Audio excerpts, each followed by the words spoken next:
ცოტა მეტი ვიდრე 1 წელი გავიდა სუეიდაში და დრუზების მასაკრისა, დრუზების მთაზე, სადაც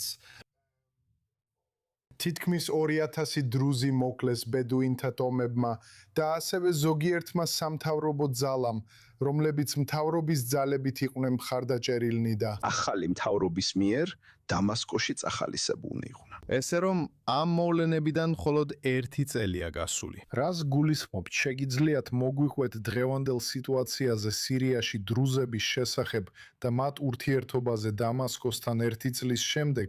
დიახ, რა თქმა უნდა, ფაქტობრივად თითქმის არ არსებობს ურთიერთობა დამასკოს ახალ მთავრობასა და სუეიდას პროვინციას შორის, სადაც დრუზები უმრავლესობაში არიან. და ეს უნდა გავითვალისწინოთ. სუეიდას დრუზულ საზოგადოებას, რომელსაც ხელმძღვანელობს შეიხი სალმან ალ-ჰაჯირი, მათი პოლიტიკური ლიდერი, ძალიან ღრმა უნდობლობა აქვს დამასკოს ახალი მთავრობის მიმართ. ფაქტობრივად ისინი ამას აღიქვამენ როგორც ისლამური სახელმწიფოს მილიციებსა და ფუნდამენტალისტ ისლამისტ ექსტრემისტულ ჯგუფებს, რომლებმაც დაიკავეს დამასკო.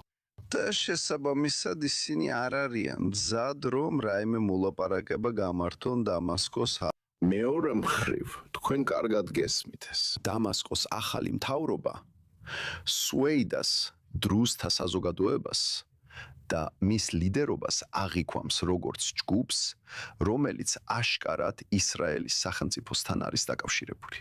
და ეს მთელი სიტუაციას ძალიან ართულებს.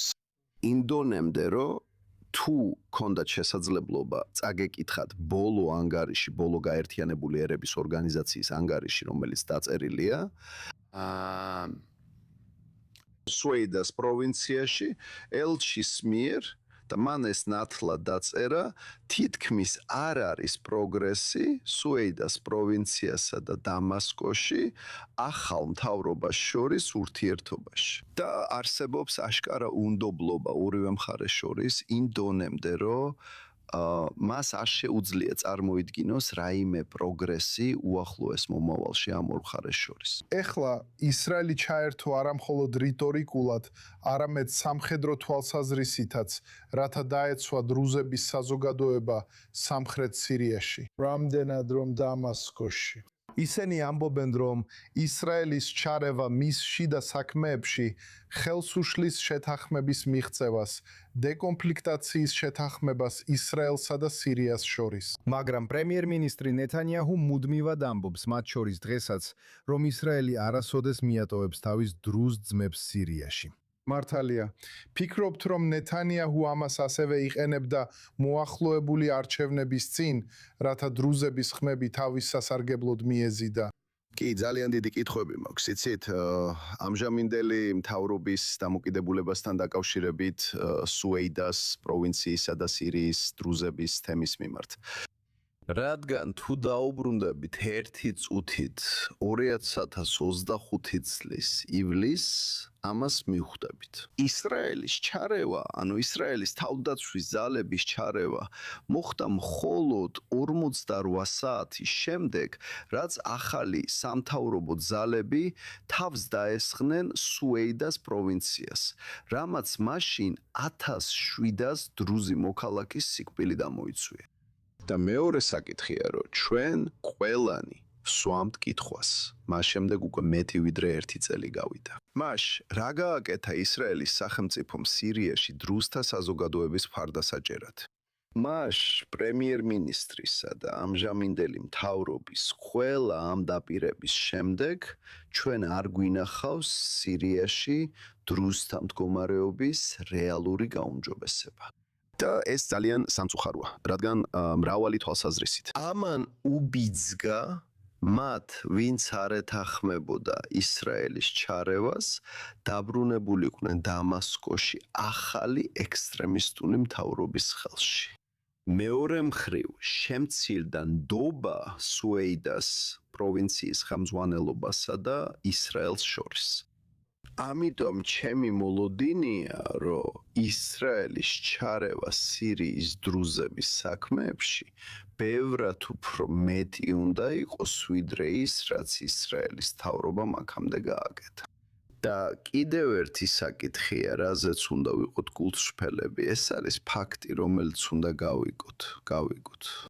პირველ რიგში ისრაელის ინტერესია, რომ დრუზების საზოგადოება სამხრეთ სირიაში მშვიდად ცხოვრობდეს და უსაფრთხოდ იყოს. რადგან ისინი ფაქტობრივად ჩვენს ჩრდილოეთ საზღვარზე ცხოვრობენ და ისინი ისრაელისთვის წინა ხაზზე არიან. ისინი უპირისპირდებიან ახალ ექსტრემისტულ ფუნდამენტალისტურ ISIS-ის მთავრობას, რომელიც ახლა დამასკოშია ხელისუფლებაში და რომელსაც თურქეთის მთავრობა და ერდოღანი უჭერენ მხარს. ეს რომ ეს გამოწვევა ისრაელზე მომავალშიც იმოქმედებს. ეხლა ამ მომავლისკენ მიმართული მოძრაობის ფონზე მინდა ცოტა გადავერთო მოახლოებულ არჩევნებზე. თქვენ მონაწილეობთ მომავალი თვის დემოკრატების პარტიის პრაიმერისში იაირ გოლანის ხელმძღვანელობით. ვინ არის იაირ გოლანი? პირველ რიგში რატომ დემოკრატები? და მეორე, რას თავაზობს იაირ გოლანი ისრაელის ურთიერთობების საკითხში? დრუზმებთან სირიაში ურთიერთობების დაბალანსებას, მაგრამ ასევე მცდელობას, რომ გარკვეულწილად პოზიტიური, კონსტრუქციული ურთიერთობები დაამყაროს სირიის სამთავრობასთან. კარგი, თქვენს კითხვას ორ ნაწილად უპასუხებ. პირველ ნაწილზე უნდა ვთქვა, რომ დემოკრატიული პარტია ბევრ მხრივ წარმოადგენს იმ ღირებულებებს, ჩემს ღირებულებებსა და ჩემს ხედვებს ისრაელის მომავალი სახელმწიფოსთვის. მაგრამ უპირველეს ყოვლისა, იმიტომ რომ ის წარმოადგენს იმ გზას, როგორც მე მინდა ვიხილო ისრაელი. როგორც დემოკრატიული, ლიბერალური სახელმწიფო და სახელმწიფო, რომელიც უზრუნველყოფს თანაბარ უფლებებს ყველა თავის მოქალაქეს დამოუკიდებლობის დეკლარაციის სულისკვეთებით. ასე რომ ეს ჩემთვის ძალიან მნიშვნელოვანია. და ეს შემიძლია გითხრათ ალბათ მთავარი მიზეზია, რის გამოც ახლა დემოკრატიული პარტიის სახელით ვიბრძვი მანდატისთვის. ეხლა რაც შეეხება თქვენი კითხვების მეორე ნაწილს, მე მჯერა რომ იაირ გოლანი როგორც ჩრდილოეთის სარდლობისა და ისრაელის თავდაცვის ძალების ყოფილი ხელმძღვანელი ძალიან კარგად ესმის იმ რეგიონის სენსიტიურობა.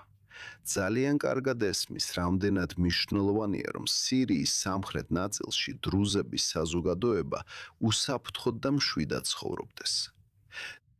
და როგორ შეიძლება ისინი იყვნენ ჩვენი წინახაზი და ჩვენი დამცავი ექსტრემისტული მთავრობის წინააღმდეგ დამასკოში.